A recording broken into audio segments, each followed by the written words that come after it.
So in today's video, I'm going to be turning a $1 car sponge into a squishy, and this is my first time ever making a squishy, and it was actually super easy. So in this video, I'm going to talk you through the process. Usually squishies are made of memory foam, so when I was looking for a sponge, I wanted one that was soft but also didn't have loads of holes in it, so when I painted it, it wouldn't just sink in.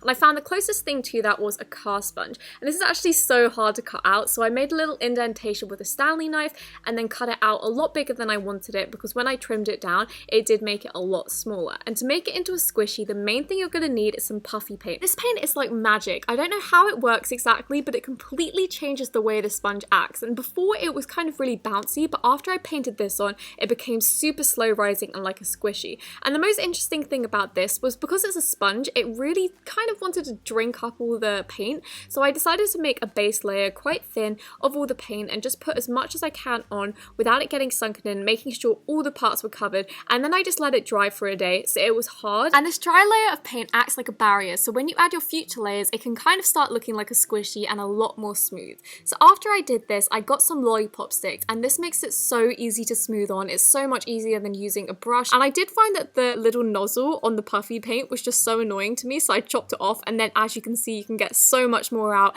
and it's kind of like icing a cake, like the squishy is intended to be, but it was so satisfying to do it this way. It took so much less time, and you can get a really thick layer on. If you're doing this, I do recommend just letting the bottom dry at a separate time, because I found the bottom of mine was wet, so I had to let it dry for 2 days instead of 1.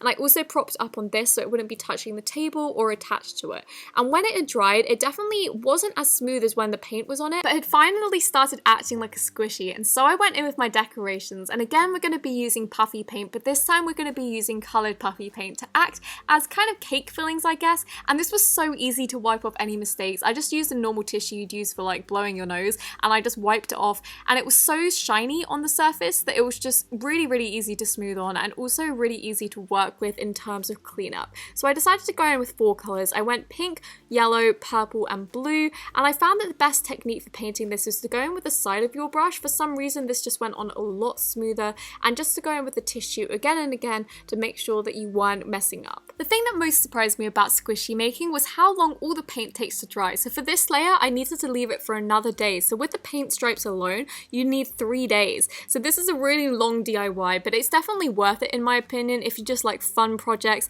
And also, if you do make this, do mix the colors before you put it on. I decided I was trying to like kind of be satisfying and mix it on there, but it didn't work. It went on the bottom. And for this, it actually taught me a really clever cleanup thing. So I decided that, like the Instagrammable eyebrow girls, I was gonna go in with a different color, just the white paint, to clean it up and make everything look a lot cleaner than it was and hide any mistakes. And this did work really well. As you can see, you couldn't really see the mistakes. And after letting this dry, I just put on some ELMERS paint on the top, and this was really good for kind of sticking things on. I added a huge bunch of it because I knew I was going to be adding a lot of confetti, and when I did this, I tried to make it not go on the paint because it still hadn't fully dried at this point, even though it had been like 10 hours, and then I let it dry, and when it dried, it was so smooth rising. The one thing I did notice is that the confetti did occasionally fall off, but as you can see, it was very fun to play with. But surprisingly, the middle bit wasn't very soft. Thank you so much for watching this video. I really hope that you enjoyed it, and if you did, don't forget to give it a thumbs up, and I will see you next week.